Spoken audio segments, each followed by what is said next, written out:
Kemudian untuk Mas Mario, benar bahwa ini adalah pintu masuk dan sekaligus. Jadi ini mungkin nanti Mas Jubir mohon dikoreksi saya jika salah. Bahwa juga sekaligus untuk perkara DJKA itu hari ini kita juga sudah naikkan gitu ya. Ya, begitu. Komisi Pemberantasan Korupsi atau KPK resmi menetapkan status double tersangka terhadap Bupati Pati Sudewo di Gedung KPK Merah Putih, Jakarta pada Selasa 20 Januari 2026.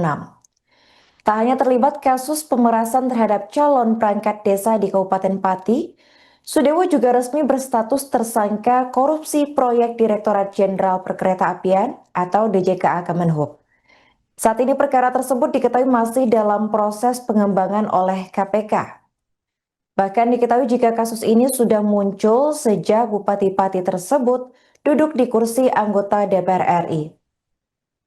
Penetapan Sudewo sebagai tersangka DJKA disampaikan oleh PLT Deputi Penindakan dan Eksekusi KPK yakni Asep Guntur Rahayu. KPK mengungkap jika Sudewo diduga menerima aliran komitmen fee dalam kasus korupsi proyek pembangunan jalur kereta di DJKA Kemenhub.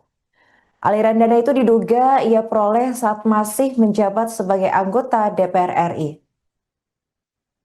Juru bicara KPK Budi Prasetyo mengaku jika saat ini penyidik akan mendalami informasi terkait dugaan penerimaan suap tersebut dalam proses penyidikan. Seluruh informasi dan keterangan yang diperoleh akan didalami KPK, mengingat kasus ini masih terus berjalan. Sementara itu di sisi lain, pasca penetapan tersangka, Sudewo tampak tampil mengenakan rompi tahanan berwarna oranye. Ia kemudian digiring dari gedung KPK ke rutan cabang Gedung Merah Putih KPK Jakarta Selatan pada Selasa malam. Sudewo terlihat keluar bersama dengan 3 kepala desa sekaligus. Mereka adalah Abdul Suyono sebagai Kepala Desa Karangrowo, kemudian ada Sumarjono sebagai Kades Arumanis dan Karjan sebagai Kades Sukorukun. Ketiga kades itu juga turut ditetapkan sebagai tersangka dan mengenakan rompi tahanan. Sudewo kemudian berjalan memasuki mobil dengan kedua tangan yang diborgol ke arah depan sembari memegang sejumlah kertas. Saat hendak memasuki kendaraan, Sudewo sempat mengeluarkan pernyataan. Ia mengaku ditumbalkan sebagai tersangka dalam kasus yang menjeratnya. Sudewo juga mengklaim jika dirinya tidak pernah berbicara dengan kepala desa, camat maupun OPD terkait mahar jabatan. Bahkan dirinya menekankan jika telah memanggil Kepala Dinas PMD pada Desember 2025 lalu untuk penyusun draft peraturan bupati yang ketat. Kemudian setelah ditemukan kecukupan alat bukti, Komisi Pemberantasan Korupsi menetapkan 4 orang tersangka sebagai berikut. SDW, Bupati Pati periode 2025-2030. YON, Kades Karangrowo Kecamatan Jakenan, Jion, Kades Arumanis Kecamatan Jaken, dan JAN, Kades Sukorukun Kecamatan Jaken. KPK selanjutnya melakukan penahanan terhadap para tersangka untuk 20 hari pertama sejak tanggal 20 Januari hari ini ya, sampai dengan 8 Februari 2026. Penahanan dilakukan di Rumah Tahanan Negara Rutan Cabang Gedung Merah Putih KPK. Atas perbuatannya terhadap para tersangka disangkakan telah melanggar pasal 12 huruf E Undang-Undang Nomor 31 Tahun 99 sebagaimana telah diubah dengan Undang-Undang Nomor 20 Tahun 2001 Junto pasal 20 huruf C KUHP. Dalam kesempatan ini KPK mengimbau kepada para calon perangkat desa yang lain. Nah, ini kan baru dari desa Jaken ya. Tidak salah. Jaken apa Jakenan? Jaken. Jaken. Ya. Jaken ya, maaf nih salah. Jadi ini kan baru dari calon perangkat desa di Kecamatan Jaken. Tadi disampaikan ada 21 kecamatan. Jadi masih ada 20 kecamatan lagi nih. Jadi kami menghimbau pada calon perangkat desa pastikan diperlakukan sama nih. Dimintai juga oleh korlap masing-masing atas perintah dari saudara SDW. Nah, tentunya agar yang bersangkutan kooperatif memberikan informasi terkait dengan dugaan peristiwa pemerasan yang terjadi ya, yang dilakukan oleh para tersangka ini. Jadi jangan takut Karena di sini adalah nanti perangkat desa ini adalah korban pemerasan gitu ya, seperti itu. Sehingga agar semakin membuat terang perkara ini serta bisa mengungkap hingga tuntas jika ada modus tindak pidana korupsi serupa untuk pengisian jabatan-jabatan lain maupun jika ada sesuatu peran dari pihak-pihak lainnya. KPK juga menyampaikan apresiasi dan terima kasih kepada seluruh pihak yang telah mendukung serta berkontribusi dalam peristiwa tertangkap tangan di Kabupaten Pati ini, khususnya kepada pihak warga masyarakat Pati, Polres Kudus, Polres Rembang, Polres Pati, yang telah memfasilitasi pemeriksaan para terduga pelaku dan juga tentunya kepada rekan-rekan jurnalis yang telah membersamai kami dalam penanganan perkara ini.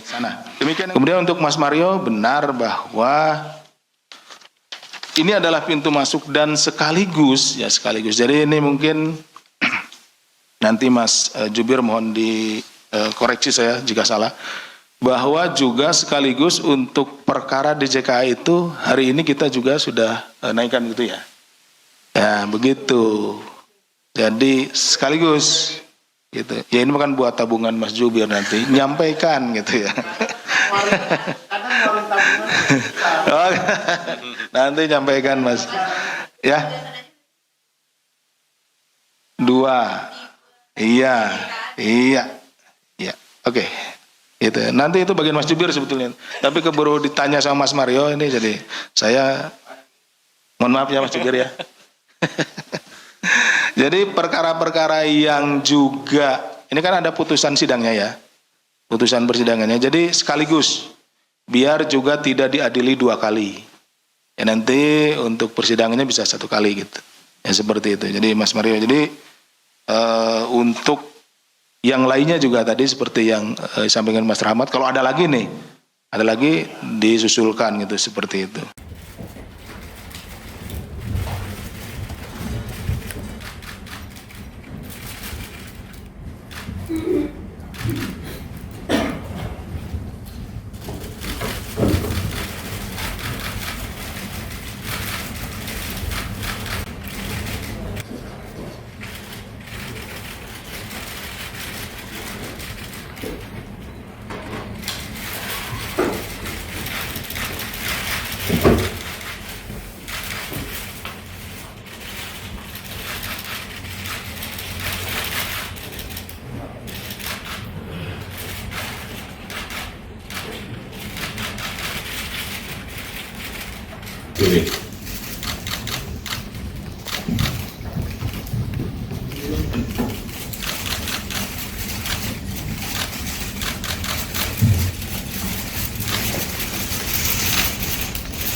Kanan Pak. Jadi rekan-rekan ini terlihat rapi karena sudah di packing ulang ya. Jadi sebelumnya itu ditaruh di karung. Tadi ada kan kelihatan karungnya di bawah. Ada permintaan apa? Apa yang mau diberikan Pak Ibu Pak? Pertanyaannya gimana? Ya, kira-kira soal permintaan untuk uang kepada perangkat desa itu gimana? Begini ya, saya ngomong apa adanya. Soal dipercaya atau tidak, pelaksanaan pengangkatan pengisian perangkat desa itu adalah bulan Juni 2020, masih 6 bulan. Mengapa bulan Juni? Karena APBD 2026 itu hanya mampu memberikan gaji siltap atau tunjangan perangkat desa selama 4 bulan, mulai dari bulan Februari. Maka pengisiannya itu bulan Juni. Saya belum pernah membahas secara formal maupun secara informal kepada siapapun, kepada kepala desa. Kepala desa Kabupaten Pati, saya belum pernah membahasnya kepada camat, kepada bupati, belum pernah membahasnya sama sekali. Soal ada rumor bahwa ada kepala desa yang bertransaksional soal perangkat desa, saya juga pernah mengklarifikasi yang bersangkutan. Ada 1 orang katanya demikian. saya klarifikasi, dia tidak melakukan. Dan sebagai penegasan bahwa saat seleksi nantinya itu betul-betul fair dan objektif, tidak ada celah untuk bermain. Saya sudah memanggil Pak Tri Suharyono, Kepala Dinas Pemberdayaan Masyarakat Desa, yang tupoksinya menangani ini di awal bulan Desember 2020, supaya draft peraturan bupati nanti itu betul-betul dibuat tidak ada celah bagi siapapun untuk bermain. Download Tribun X sekarang, menghadirkan lokal menjadi Indonesia.